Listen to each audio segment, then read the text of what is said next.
Bismillahirrahmanirrahim. Assalamualaikum warahmatullahi wabarakatuh. Video kali ini kita akan belajar mengenai metode tabel.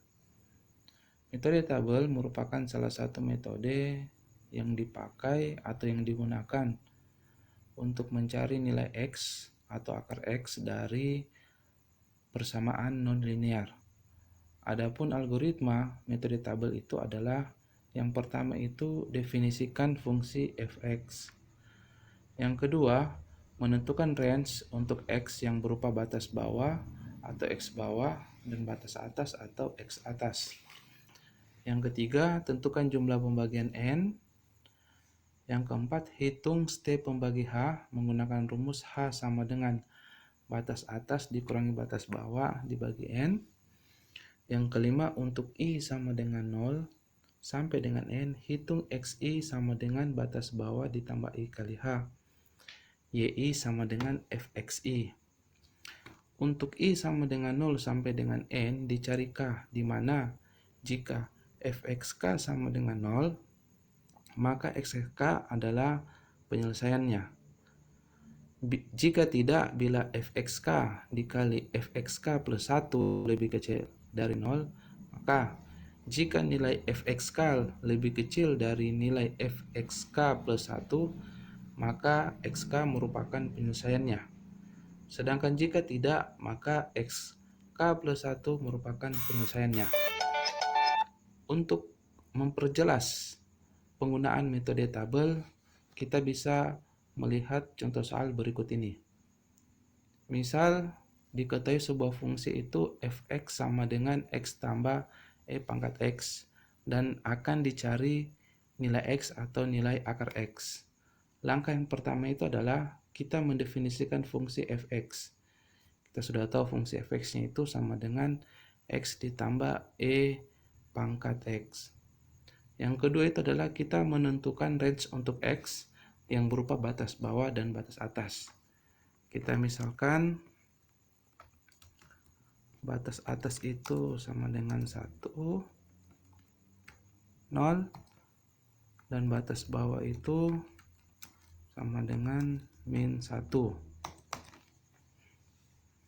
Yang ketiga, tentukan jumlah pembagian N. Tentukan jumlah N. Misalnya N-nya itu sama dengan 10.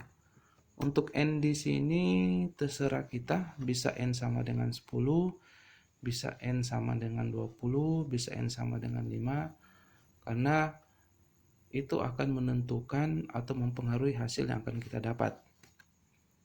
Terus yang berikutnya itu adalah menentukan step pembagi H menggunakan rumus H sama dengan batas atas dikurangi batas bawah dibagi N. Jadi kita mencari nilai H itu sama dengan batas atasnya 0 dikurangi batas atasnya itu min 1. Terus kita bagi dengan N. N-nya di sini adalah 10. Hasilnya adalah 0,1. Kemudian untuk I sama dengan 0 sampai dengan N. Untuk I sama dengan 0 sampai dengan N. Kita buat nilai I-nya dulu itu 0, 1, 2, 3, 4, 5, 6, 7, 8, 9, 10. Kenapa sampai 10? Karena N-nya sama dengan 10. Hitung XI sama dengan X bawah ditambah I kali H. XI sama dengan X bawah ditambah I kali H. Jadi XI sama dengan X bawah ditambah I kali H. X bawah. Jadi ini misalnya batas bawahnya min 1. Tuh. X bawah ditambah I kali H. X bawah sama dengan X bawah ditambah I kali H. I dikali 0,1.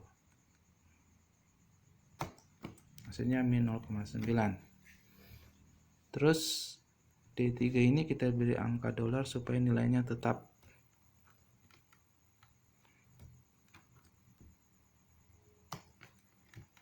Lalu kita tarik.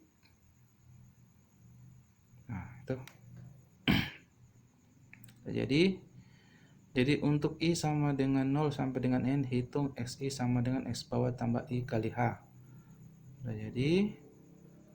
Terus yang berikutnya itu adalah cari YI sama dengan FXI. YI sama dengan FXI. Jadi ini sama dengan yang ini X itu ditambah eksponen dipangkatkan X. Tarik. Nah, ada nilainya. Kita cek. Untuk I sama dengan 0 sampai dengan N, hitung XI sama dengan X bawah ditambah I kali H. YI sama dengan FXI. Jadi YI itu sudah ada nilainya. Ini merupakan nilai YI. Nah, kemudian dicek lagi. Untuk I sama dengan 0 sampai dengan N dicari K, di mana jika FXK sama dengan 0 maka XK adalah penyelesaiannya. Jadi dari nilai fx ini kita cek dulu, ada nggak nilai fx itu sama dengan 0. Oh, ternyata tidak ada. Jadi kondisi yang pertama ini tidak memenuhi. Terus kita cek lagi kondisi yang berikutnya. Jika tidak, cari fxk dikali fxk plus 1, hasilnya itu lebih kecil dari 0. Jadi maksudnya itu cari fx sebelumnya dikali fx sesudahnya, itu hasilnya lebih kecil dari 0. Kita cari. Kalau anggap ini fx sebelum ini sesudah. Kalau ini tidak memenuhi, yang memenuhi yang ini. Yaitu pada I sama dengan 5 dan I sama dengan 4 ya. Atau pada nilai X sama dengan minus 0,6 dan nilai X sama dengan minus 0,5. Ini yang memenuhi, kita tandai. Oke. Nah, jadi ini sudah memenuhi bahwa jika fxk dikali fxk plus 1 lebih kecil dari 0.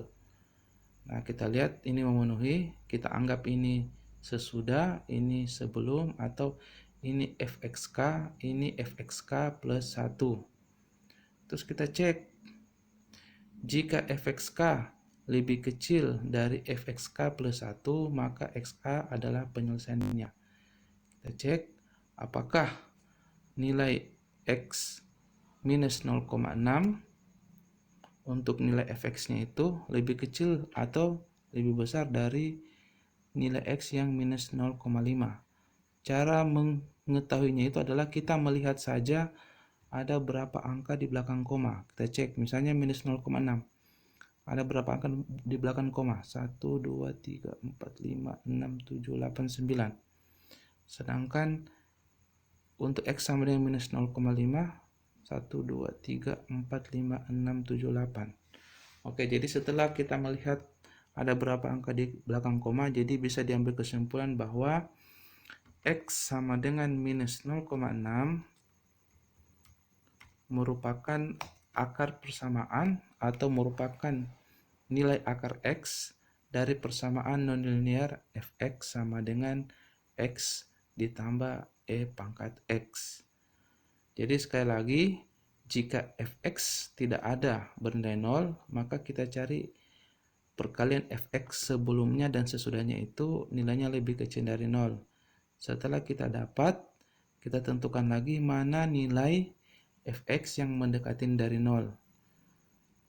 Dari hasil ini diketahui bahwa pada nilai x minus 0,6 itu nilai fx-nya mendekati 0 dibandingkan nilai x sama dengan minus 0,5.